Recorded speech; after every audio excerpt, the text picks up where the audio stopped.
Champion of the environment for his vision for the digital age. I know him because he's my homeboy. I don't know if you can call him my homeboy now. We share a state. I'm talking about the Vice President of the United States. Here to tell us how to begin to better serve our children, the Vice President of the United States, Al Gore.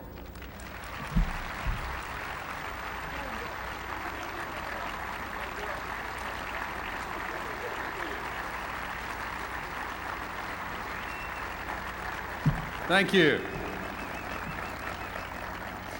Thank you very much. Thank you, Oprah, to all of the distinguished guests, President and Mrs. Clinton, and former President and Mrs. Bush, former President Ford, Mrs. Reagan, General Powell and Mrs. Powell, to the governors and mayors and senators and congressmen and cabinet members, and most of all, the volunteers.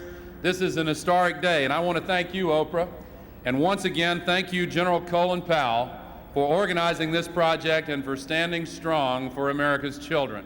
We're grateful to you, the whole country is.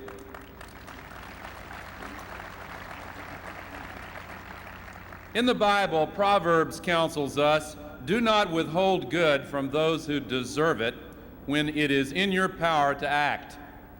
And later in Isaiah, we learn, if you spend yourselves on behalf of the hungry and satisfy the needs of the oppressed, then your light will rise in the darkness and your night will become like the noonday.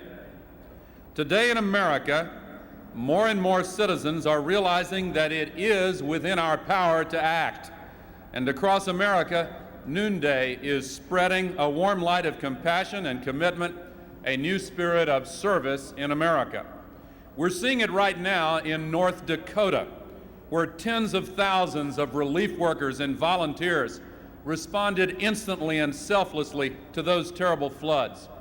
President Clinton and I have seen these quiet American heroes in action firsthand, and we have all been inspired by what they are doing right now to help neighbors in distress. That's the American way. We saw this spirit of service 6 days ago on Earth Day. Americans of today honoring their duty to Americans of tomorrow by pledging to be good stewards of the environment, to make sure subsequent generations inherit air, water, and land that is clean, healthy, and safe. We saw it 10 days ago on Net Day, when tens of thousands of Americans came together to pull cable, install software, hook up computers, and connect America's classrooms to the information superhighway. And we saw it last year, especially throughout the South, when neighbors, black and white, joined hands to hold back the forces of hate and rebuild churches and synagogues and other houses of worship that had burned to the ground, and say, we won't stand for it here in the United States of America. We're one nation, one community, under God, and we're coming together to help one another. And we saw it yesterday here in Philadelphia on Germantown Avenue. This spirit of service is both rich with tradition and fresh with possibility. It is as timeless as Independence Day and as modern as Net Day, as old as America and as young as AmeriCorps. And we, all of us, must do everything we can do to keep this spirit growing. The work of this summit is just beginning. Its goal, of course, to provide 2 million young Americans access to opportunity and the fundamental resources they need by the year 2000, 2 million by 2000. We can begin by really hearing what others have to say. Indeed, sometimes the greatest act of service we can perform is to listen carefully, especially when we listen to our children. So let's listen to them now. 2 weeks ago, the summit invited young playwrights and students from all over America to create an open letter that would tell grown-ups how they see the goal of this summit. Here now is a peek behind the scenes at these young Americans wrestling with the same issues that confront us all.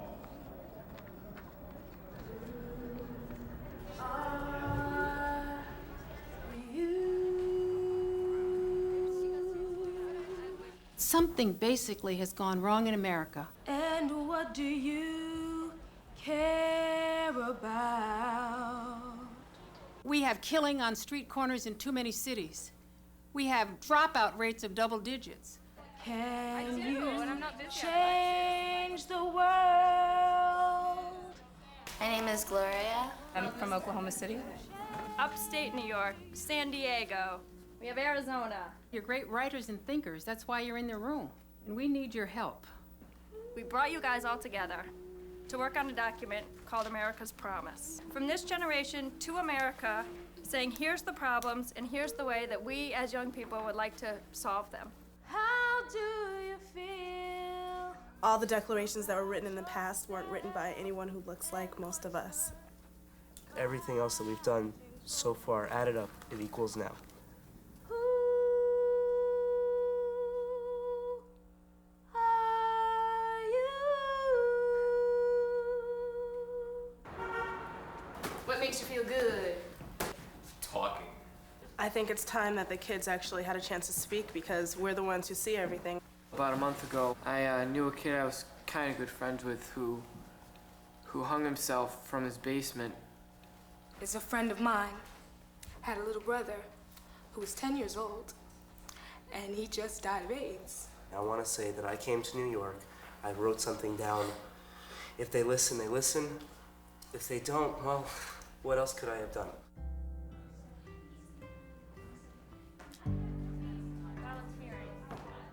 In the terms that we have labeled people in this country, black and white are the opposite ends of the spectrum. Hello, I'm a Hispanic. What do I do?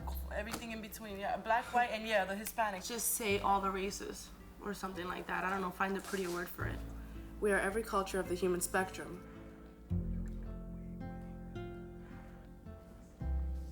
I've only had one person in my whole life ever listened to me. A mentor is someone who loves you unconditionally, who gives you support. What do you think? They see the best in you. You know you have something special. To ensure that the youth have a foundation. Our voices are strong and beautiful and tattooed with the realness of our soul. This is like the preamble. We're writing a preamble. I don't think this has a political party behind it. I don't think this has a ethnicity behind it. We, the youth of America, are too much of an asset to be lost. We will rise to the challenge And the opportunity to shape the future. We will not be today's societal problems, but tomorrow's solutions.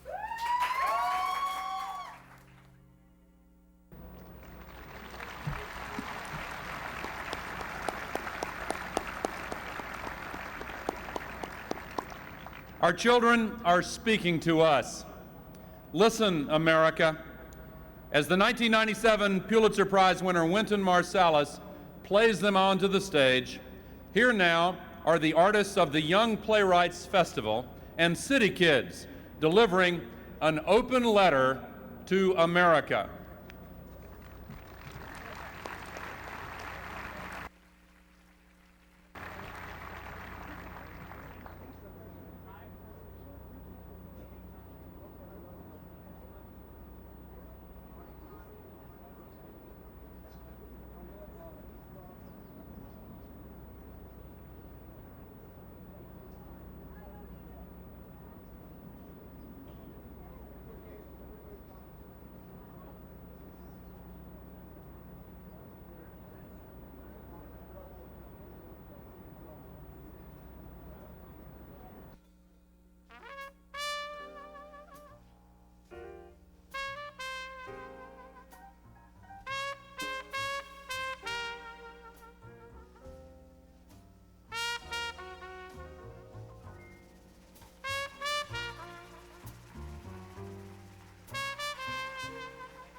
America has a new face, a countenance very unlike that of the men who founded this country.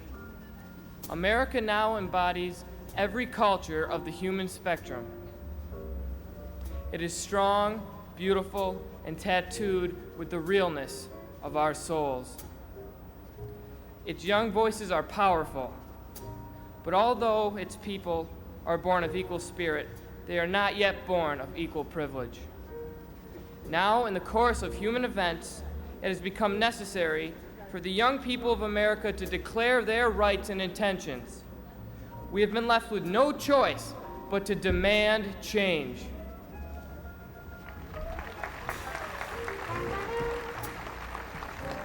It is self-evident that it is a human right to be guaranteed a healthy start in the best physical condition. America's children are entitled to the highest standard of health care, shelter, and nutrition. Our well-being requires that a respect for our bodies and an appreciation of our own self-worth be instilled in us.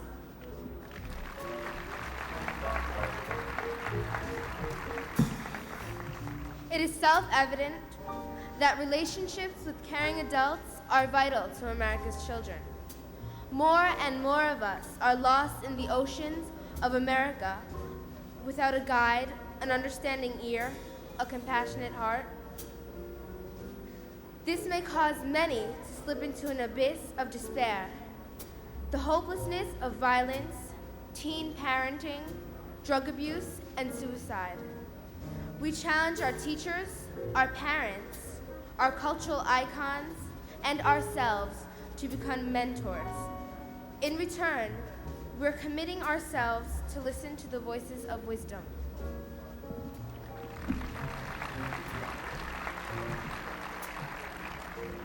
It is self-evident that we need marketable skills to achieve financial independence.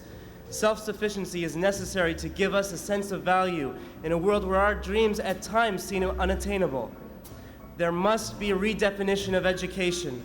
It is essential that America's children have enrichment programs, modern resources, internships, and qualified, well-paid educators in all schools, regardless of location.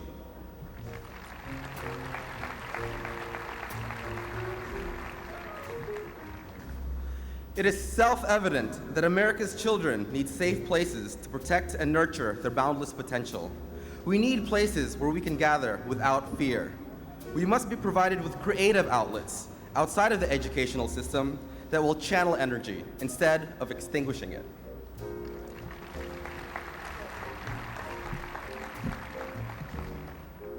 It is self-evident that, in return, America's children have an obligation to serve the communities that support and serve them. We must guide each other. We will not be today's problems, but tomorrow's solutions.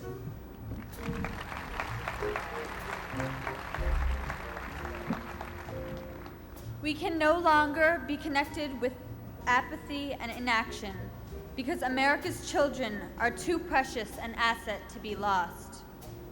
We therefore ask for America's commitment to the future, a future to which we now pledge our lives, our fortunes, and our sacred honor.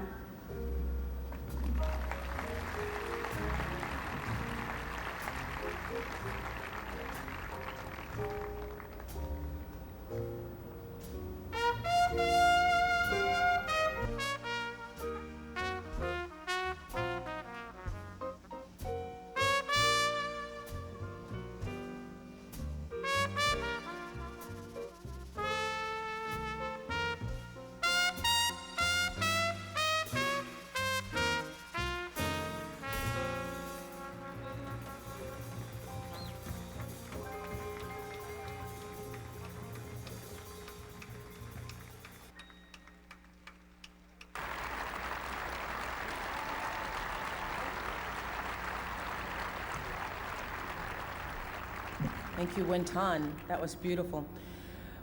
We may have just heard a candidate for president in the year 2024. Because it is true that in America, any child can grow up to be president.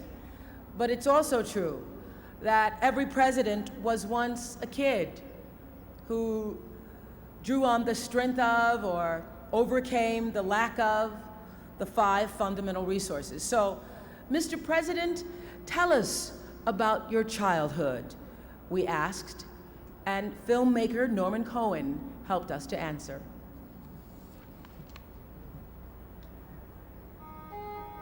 It's a very great privilege and honor for me to join the other presidents in promoting this President's Summit. Too many people say that broken homes are the sole problem in America. I disagree. I'm a product of a broken home. My mother left a very cruel and abusive father when I was less than a month old. I grew up with a stepfather who I considered my own father, who gave me all the love and inspiration that any real father could. I went to public schools. The school system was totally integrated. We never locked our doors in our neighborhood in Grand Rapids. If you don't have to lock your door, that means that you trust your neighbors, you trust others. Those of us who grew up at that time developed a certain strength or a certain character that paid off. So a broken home doesn't necessarily mean that you're going to have a terrible experience that would justify making all kinds of stupid mistakes. I would say to young people today, your opportunities are far greater than any generation in the history of America. I think the education, both in and out of the schoolroom, is what's been the most valuable to me. It's given me a preparation or foundation on which I could do different things successfully. First of all, I was lucky enough to have a stable family where my father insisted on hard work and discipline, and I learned to commit myself to a task and finish it. There was no question of not finishing a task. I worked side by side with our neighbors, all of whom were African Americans. We didn't have any white neighbors. We fished together, played together, sometimes fought with each other in a very equal fashion. Secondly, I had one of the most enlightened school teachers there was, Miss Julia Coleman, because she taught me the diversity of opportunities to learn even at the 7th grade level. We all have certain talents. They might be different from one another. Those need to be nurtured and developed. If we run into a difficult situation or an embarrassment or a failure, we shouldn't be discouraged. A lot of people are available to help us if we just have the wisdom and courage. And I'd say the humility to turn to them for advice, and then go on with renewed confidence and commitment. Don't give up. When he was 7 years old, Ronald Reagan lived in a small rural town in central Illinois. He came from a family of modest means.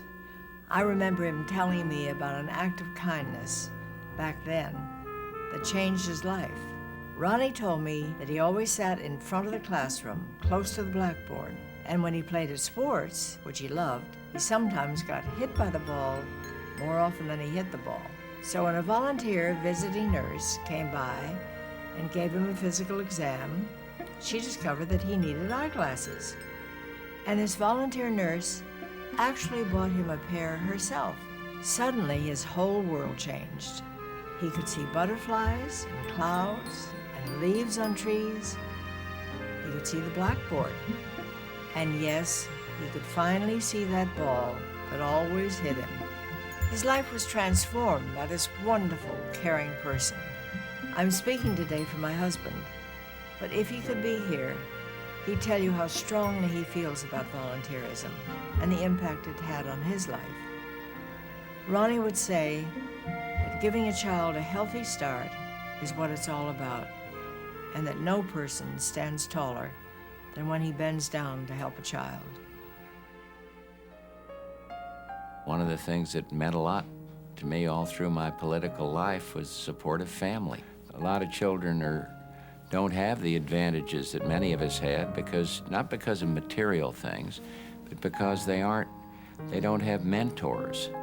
They don't have parents who give them first love and then, through example, Teach them what the real business of living is about. Teach them about values. I guess the two most profound influences in my life were my mother and dad. My father is a great, big, huge guy on the right. He didn't lecture. He taught me by example, right from wrong. This picture was taken at Yale University. The fellow traveling along behind there was our son, George, who is now the governor of the state of Texas. And here's Barbara, now the most popular woman in the United States. We had 5 kids, 14 grandchildren. One of the joys I have in life is fishing with my grandkids. They show their grandfather absolutely no respect, but they give him a lot of love. Mentoring and helping kids, shaping the lives of kids is vitally important. I mean, look at the tremendous assets we have and strengths in this country. All we need is an underpinning of values. Teaching values to these young people, and the sky's the limit. The President's Summit of Service can be one of the most important things that's happened in this country in years if it mobilizes all of us to do our part in our communities.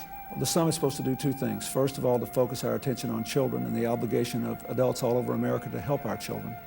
And secondly, in effect, to redefine citizenship, to say to America, you can't be a good citizen unless you really serve. Well, I did decide when I was very young, when I was still in school, that I wanted to be in public service, and I also wanted to be involved in community service. And I think we're put on this earth to enjoy the things of life, but to give them back to other people who don't have them or need a helping hand. I think it's really a selfish act, not a selfless act, because people who do it are the happiest people you know. I was just in North Dakota dealing with the terrible floods, and there were our young AmeriCorps volunteers working with the Minnesota Conservation Corps, trying to roll back the flood and help people deal with the aftermath. That's America at its best, too. I've said many times that the era of big government is over, but the era of big challenges is not. We have focused this summit on the needs of our young people, because that's where our future lies, to serve as citizen volunteers to make sure we give our kids the future they deserve. I hope America will join with me and the other presidents by serving as citizens for our children's future.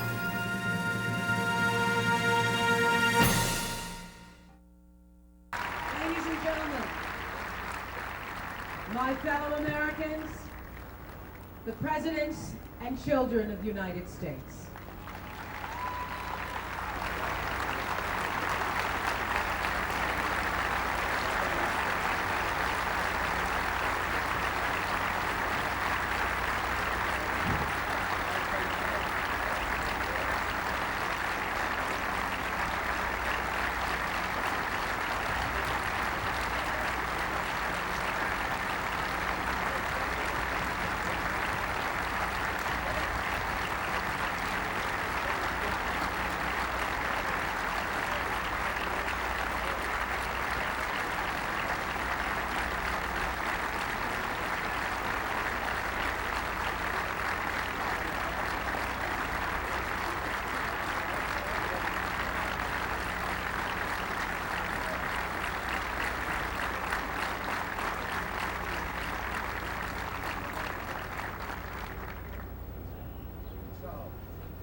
Hello, my name is Christy Romano, and I am 13 years old. On behalf of America's children, I introduce you to President Gerald Ford.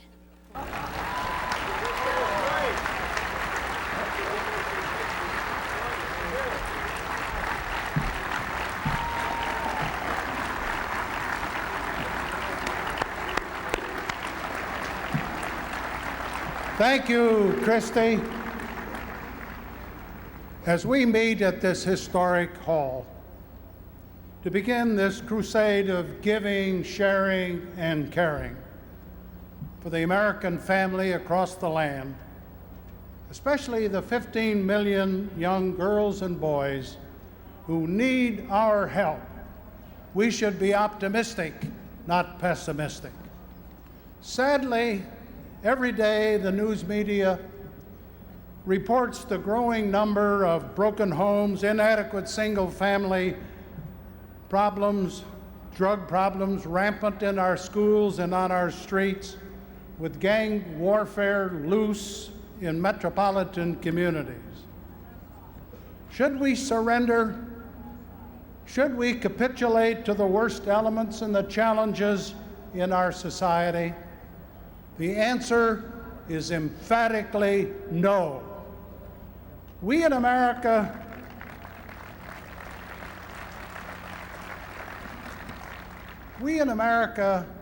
thank goodness, have the tools to win this war. The solution is local and personal, with generous financial support on across the land. Yes, in our hometowns, from the Atlantic to the Pacific, from the Canadian border to the Caribbean, people and organizations can turn disasters to success. I personally am optimistic because I've seen firsthand a Boy Scout scoutmaster take a tenderfoot or a troop from the worst circumstances and redirect their lives. The same, of course, is true with the Girl Scouts, the Campfire Girls. Again, as mentors, we see identical benefits from the Big Brothers, Big Sisters, the Boys and Girls Clubs throughout America. During the terrible economic depression of the 1930s, I witnessed firsthand the uplifting impact of an athletic coach on a player or on a team when their families were on welfare or actually in breadlines. Today, the parent coaches of Little League teams do a superb job as mentors, teaching not only teamwork, but athletic skills and healthy habits. A pat on the back and sound advice can help a troubled boy or a troubled girl in despair. A top-notch mentor can combine winning the game and winning the life.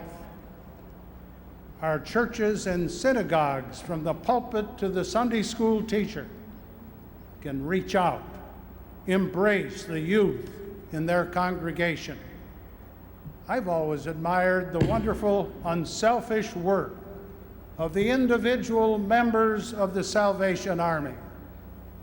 Today, they are successful mentors because of their spotless dedication to helping America's youth.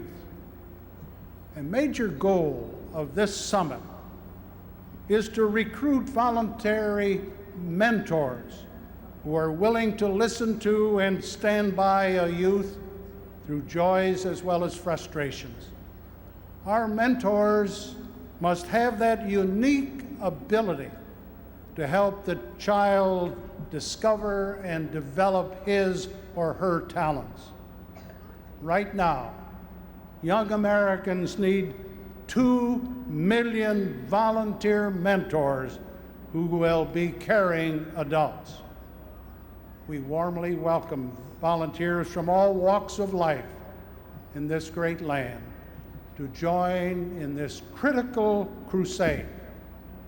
By stepping forward in this crisis, you can have a tremendous impact and a tremendous benefit in the challenge to save our youth. What we do here and what you do in this decade can make a better America for the next century. I say to all of you throughout the land, the door of opportunity is wide, wide open. Please join Colin Powell and all the others at this historic summit. This is truly a call to national service. Thank you.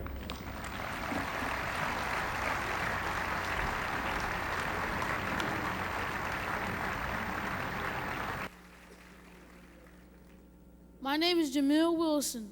I'm 11 years old.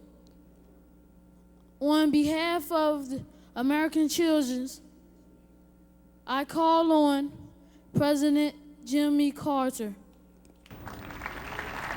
Everyone needs a safe place, a refuge from life's storms. To a child finding his or her way in the world, this should not be a privilege. It should be a right. If your street isn't safe, fear is your constant companion. If your school and playground aren't safe, your focus is on surviving, not learning. If your home isn't safe, you have nowhere else to go. The summit recognizes this by designating a safe place one of the 5 fundamental resources. Kids need a place where they can just be kids, where they can play, learn, grow, without constantly looking over their shoulders. At the Carter Center, we have a program called Atlanta Project, founded on the bedrock of volunteerism. A couple of years ago, thousands of volunteers fanned out across some of Atlanta's poorest neighborhoods. Going door to door, these volunteers asked their neighbors to list their major concerns and to suggest ways to improve their quality of life. It will not surprise you to learn that the #1 concern was safety. It's true in cities across our nation. Activities that most of us take for granted, such as going out to play ball or sitting in a school classroom, are fraught with peril for children and their parents. Let me share with you some of the stories I heard. One woman said that she never goes out after dark and doesn't allow her children to go out either. We are, she said, prisoners in our own home. Another mother told Rosalind and me that she has knots in her stomach from the time her young son leaves for school until he returns. Because of the violence of her community, she's waiting for the day when he doesn't come home at all. It won't really surprise me, she said. That was one of the saddest statements I've ever heard. Several young people, both boys and girls, talked about the pressure they feel to join gangs. Without his gang to protect him, one young man said, he was sure he would be dead. A 12-year-old boy said his ambition in life is to own a semi-automatic machine gun. I don't expect to live past the age of 20, he told us. So why does it matter what I do with my life? Finally, we spoke with several young women, children really, pregnant with their first, second, or even third child, who were resigned to a life of poverty and fear. These are children whose spirits have been broken, who feel there's no hope for a brighter future. They and their parents do not have confidence in the very institutions, law enforcement, the judicial system, schools, that were set up to serve all people. This summit can be the beginning of a renewed commitment to our children, but the real revolution will take place only if we carry this new spirit of Philadelphia back to our own neighborhoods and turn it into action. The divisions between those of us who have many opportunities and those who feel they have none are growing deeper. Children are dying in body and spirit. I urge you to reach out from the safety and security of your life and extend a helping hand to someone who really knows only fear. Hand in hand, we can create a network that will ensure that our children will do more than just survive. They will thrive. Thank you.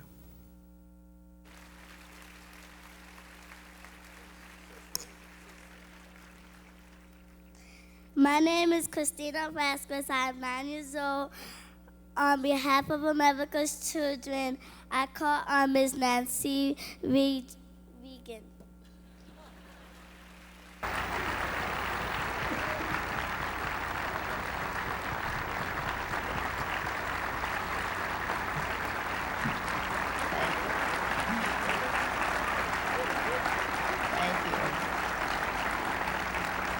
Thank you very much. Thank you. Thank you, Christina. And thank you very much for asking me here today to help begin this wonderful campaign. I wish so much that my husband could be here. He would remind us that we're celebrating the best of America, that unique heritage that has always inspired us. Individuals and organizations have banded together since our nation began to help when there was a need. Some have been at it for years. For instance, Save the Children began in 1932 and is continuing to help all over the world.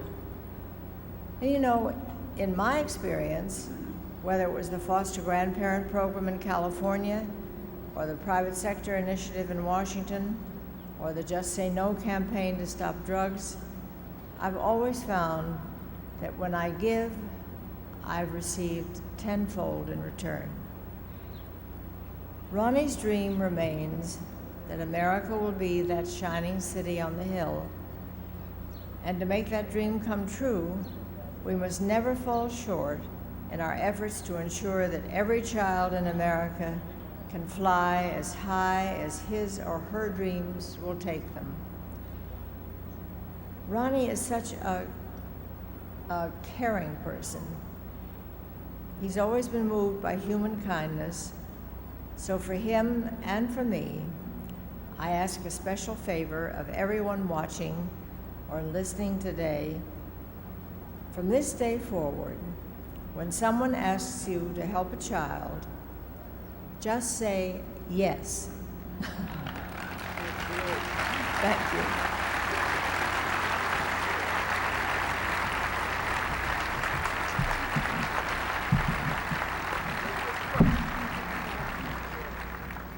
Hello, my name is TV Mui, and on behalf of America's children, I would like to call upon President George Bush.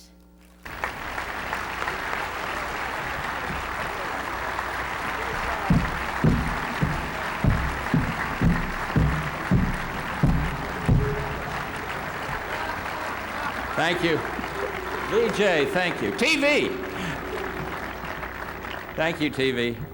The American dream is one of the most stirring phrases I know, and it means so many things to so many people all over the world. It means the freedom to worship your own God in your own way without fear of persecution. It means freedom of speech and assembly, and perhaps most importantly, the freedom to vote. And these are wonderful freedoms, but sometimes I'm afraid we all take them for granted. And yet the American dream also means something else. It means the opportunity to go as far in life as your abilities will take you.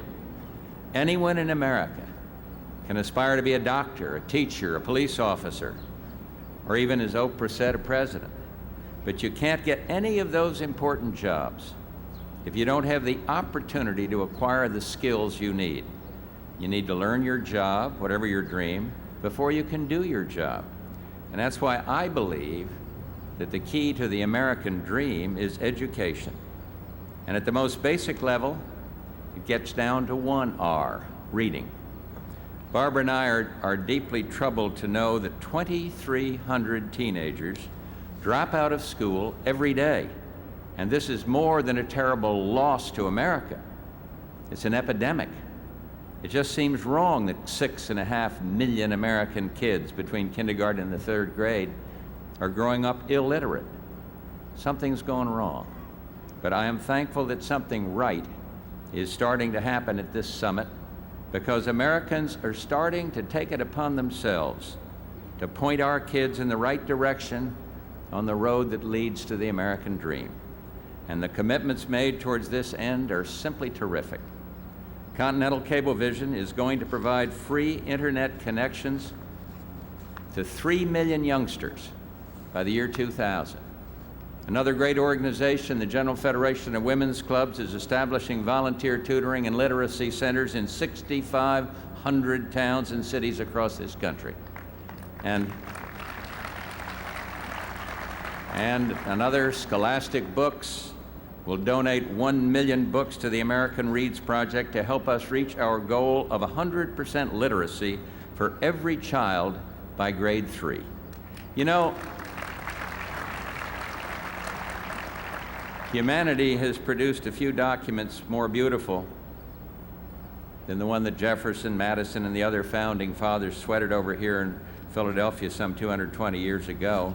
Life, liberty, and the pursuit of happiness are magnificent words to live by, but you can't understand them if you can't read them. Thank you very much.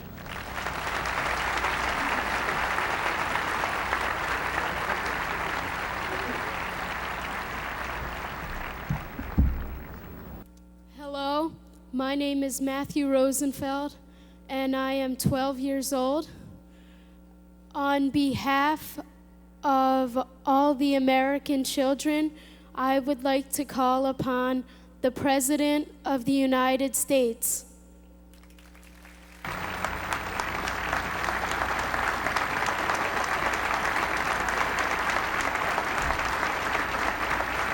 Thank you. Thank you.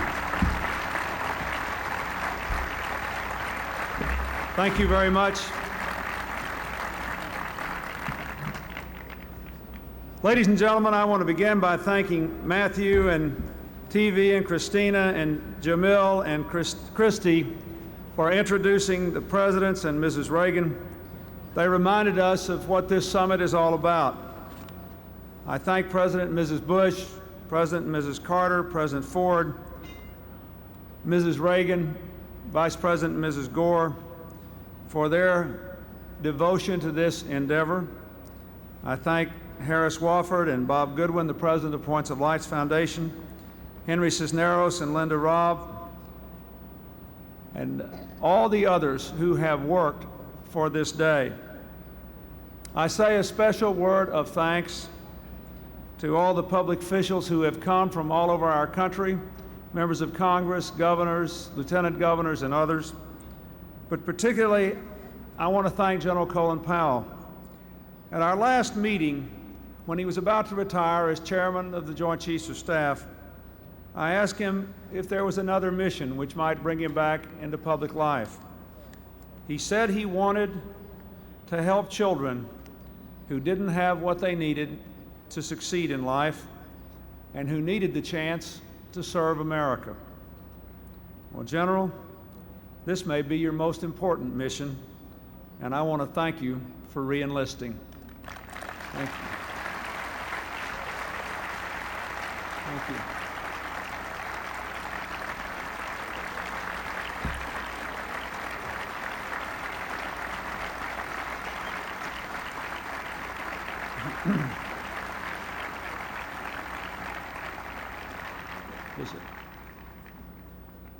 I thank my friend Mayor Rendell and the wonderful people of Philadelphia, Governor Ridge and the people of Pennsylvania, who have made us feel so welcome.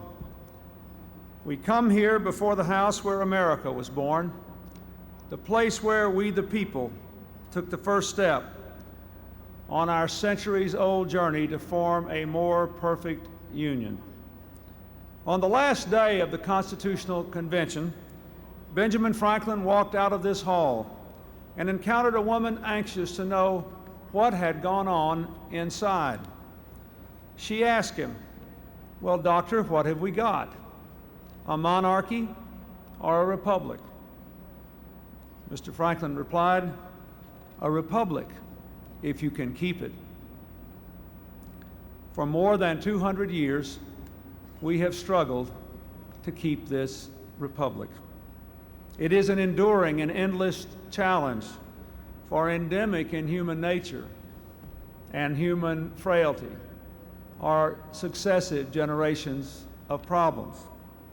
But we have always succeeded in making our union more perfect. Consider how imperfect it was when we had people in this country who weren't even treated as people, but slaves. Consider how imperfect it was when children could be forced to work long hours into the night in dangerous conditions. Consider how imperfect it was when women, now more than half the population of America, could not even vote. So when you get discouraged, remember, we have succeeded in over 200 years in forming a more perfect union.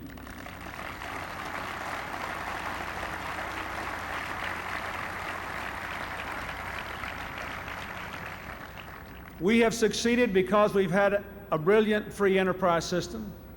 We have succeeded because we had a flexible, constitutional, evolving, effective government at every level.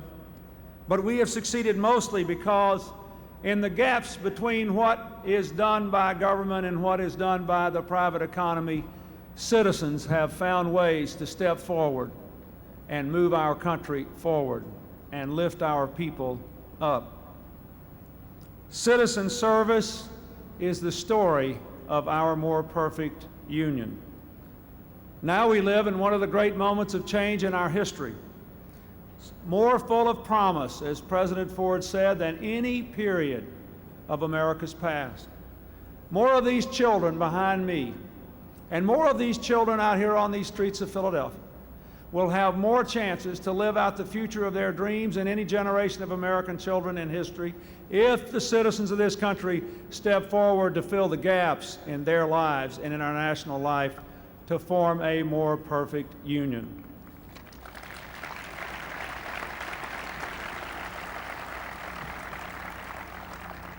But let us not be blind to the facts. Even with all the progress that together we have made, with 12 million new jobs and a record drop in welfare rolls and years of dropping crime rates, you and I know that millions of our children are being left behind in lives of too much danger, too many drugs, too little hope, and not enough opportunity. You and I know that too many people are out there doing the very best they can and still not keeping up, much less moving forward. Yes, there are things that the government should do. None of us stand here, President and former presidents, to say that we must not do our responsibility. Of course, we should do better with our schools. Of course, we should open the doors of college to everyone. Of course, all our children should have health care coverage. Of course, we can do more to make our streets safer. But even if we do everything we should, you and I know that a lot of the problems facing our children are problems of the human heart, problems that can only be resolved when there is a one-on-one connection, community by community, neighborhood by neighborhood, street by street, home by home, with every child in this country entitled to live out their God-given destiny. You know it is true.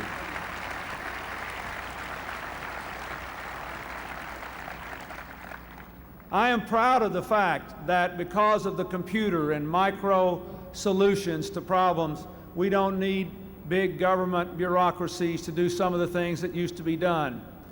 But as I have said repeatedly, the era of big government may be over, but the era of big challenges for our country is not, and so we need an era of big citizenship. That is why we are here, and that is what we should promise ourselves we will do. Let me say one other thing, too. Look at these kids behind me. They're America's future, all of them. And when you think of what is tearing the world apart today, the racial, the ethnic, the religious hatreds, from Bosnia to Northern Ireland to the Middle East to Africa, and you look at the children behind me and you realize what a gift from God our diversity is, you know that if we know each other, if we serve each other, if we work with each other, one of the things that will happen is we will make sure that our diversity is a rich resource to make our union more perfect, not an instrument of our national undoing in the 21st century.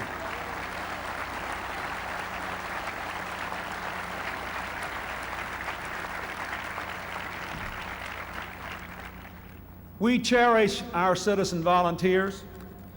There are already more than 90 million of us, and after this summit, there will be more, especially because General Powell, Ray Chambers, and others have organized a follow-up to this.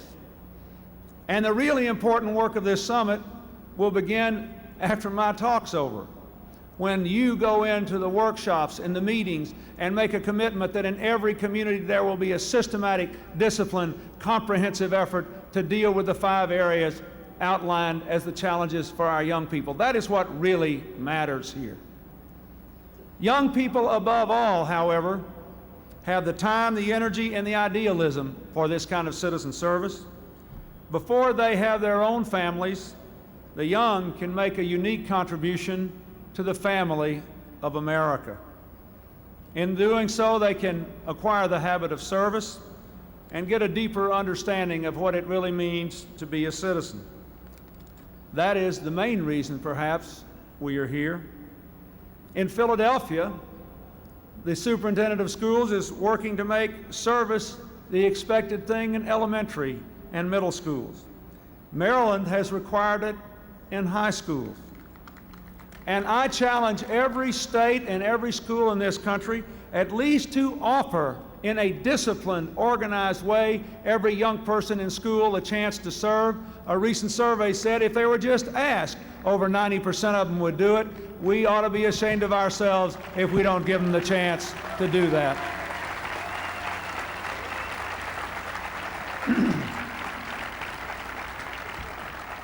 Let me also say, of course, that we need some of them to serve full-time. They do, you know, in the Peace Corps. And we have some former Peace Corps volunteers out there applauding, but we should all applaud them because they have helped to change the world for the better.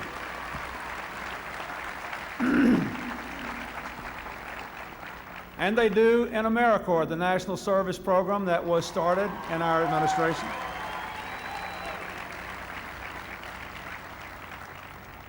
The idea behind AmeriCorps was to instill an ethic of mutual responsibility in our children so that young people could improve their own lives in return for improving the life of America.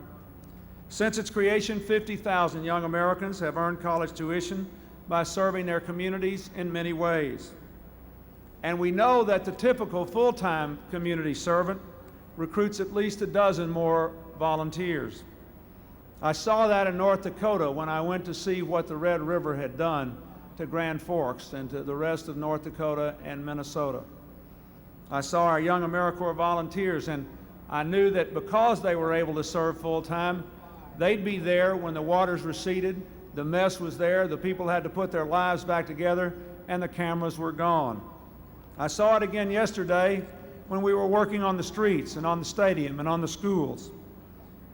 The will to serve has never been stronger, and more of our young people want to serve full-time, but there's a limit to what we can do now, and yet there is a solution. Ironically, one I came to right here in Philadelphia. For here in Philadelphia, a minister who's a friend of mine, Reverend Tony Campolo, is helping to organize a movement among churches to get churches to sponsor 10,000 full-time youth volunteers to take a year off from college or defer a year from college under the sponsorship of their churches. The churches will do what we do in AmeriCorps, helping to provide for the living expenses of the young people. But I think we ought to say to them, at the very least, it shouldn't cost you any money to serve. And so if you've got a college loan and you take a year off to serve under the sponsorship of a religious organization, I'm going to propose legislation to say during that year no interest should accrue on that college loan. It should not cost you any money to serve your country. But we can do more. We can double the impact of AmeriCorps with the help of our religious and charitable institutions. I want to challenge every charity, every religious group, every community group, and their business supporters to give young people the support they need to do a year of community service. If you do that, then in our budget now, we will be able to give every one of them the scholarship that AmeriCorps volunteers get for their year of community service. Work with your churches, work with your community organizations, and we can provide that to young people. Put them to work as mentors, as teachers, as organizers of other volunteers, and we can double the number of full-time youth volunteers by adding another 50,000. By the year 2000, that would mean that in 8 years, more children will have served full-time on our streets than have worked in the entire history of the Peace Corps around the world. We can change America, folks, if we'll do it together, hand in hand, community by community.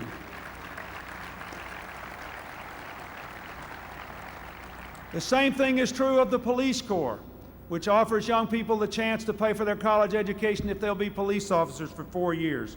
We can triple the number of young people who do that, and I intend to try. We need more young people going as teachers into our schools, and we must support them in that. We have to understand that we need a balance between volunteers on a part-time basis, volunteers on a full-time basis, and there is no conflict between the two. We have to understand that we value America's free enterprise system. We know we need our government, but there will never be a time when we need citizen servants more than we need them today, because these children have got to be saved one by one. And let me say to all of you, the most important people here today are not the presidents or the generals or the governors or the senators. The most important people are those who teach the student to read, who save the health of the infant, who give help to families when all help seems gone.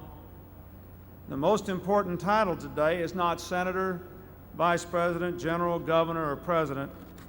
It is, as Harry Truman reminded us so long ago, the most important title any of us will ever hold in this country is the title of citizen. This is our republic. Let us keep it. Thank you.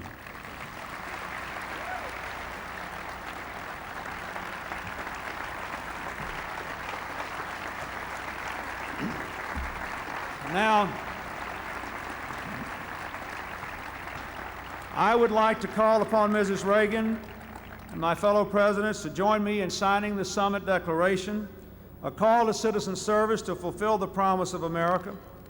We do this in the hope that in the weeks and months to come, millions and millions and millions of you will join us in putting your names to the Declaration, devoting your lives to the mission, and beginning the era of big citizenship for the United States. Thank you, and God bless you all.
We're supposed to be careful what we say. So far, we're doing okay, I think.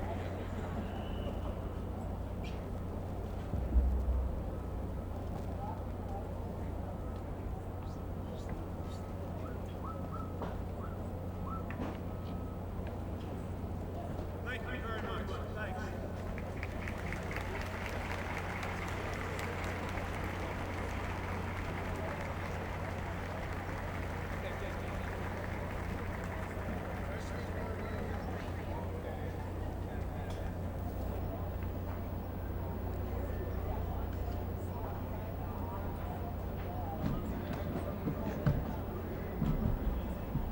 We want to say thank you, Mr. President, and thank you all. I told you it was going to be historic, and we are all here a part of this historical American moment.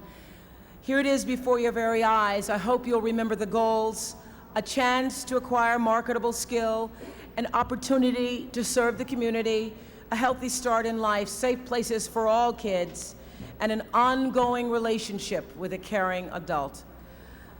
Or just wrap it all into one goal. Everybody help a child in your own way, and we'll be on our way. 2 million by 2000. Here are the City Kids with the National Grammy High School Jazz Band.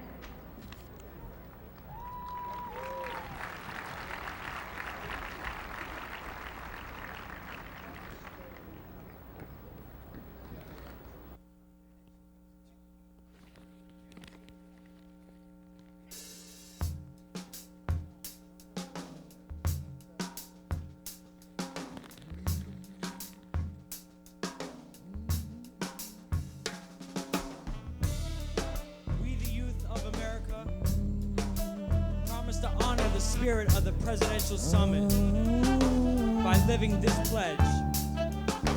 Each one reach one, each one teach one, each one bring one into the sun.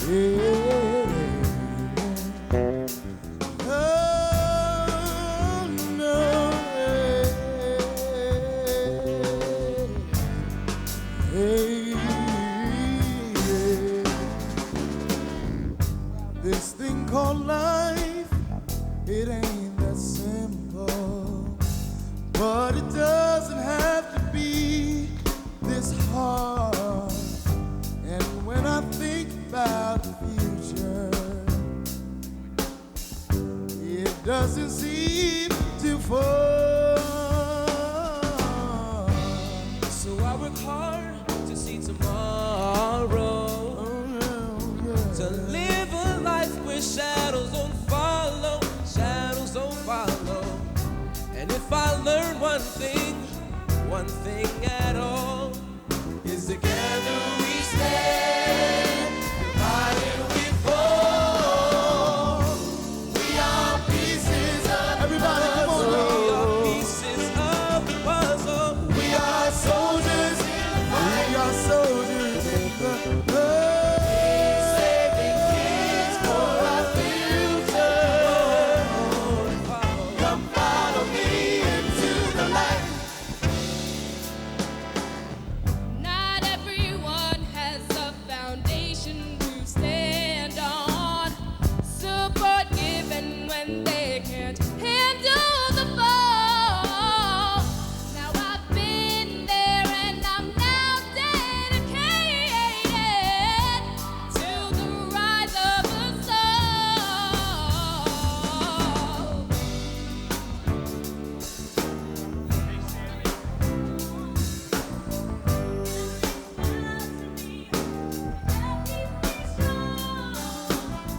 And in turn my head reaches to you and all the way. We are pieces of the puzzle. We are soldiers in the fight. Saving kids for our future. Come follow me into the light. There was a time when I felt alone. Healing the world can't be done on your own. Now I've learned to see how I belong, and the strength of others helps to make me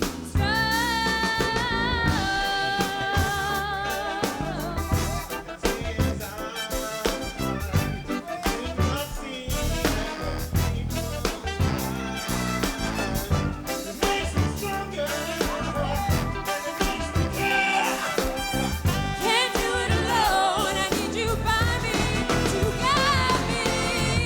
Oh, we are pieces of the puzzle. We are pieces of the puzzle. We are soldiers in the fight. Saving kids for our future. Come follow me into the light. We are pieces of the puzzle. Pieces of the puzzle. We are soldiers in the fight. Saving kids for our future. Come follow me into the light. Come follow me into the light. Come follow me into the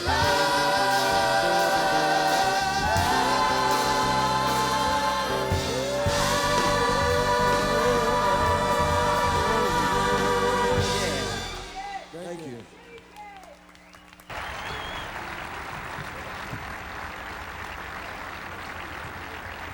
The National Grammy High School Jazz Band. My gosh. See what we can do. Thank Thank you, 1 million. No, thank you, 2 million. Thank you, 2 million by 2000. Let's get to it. God bless America. God bless America's children. Thank you, everybody.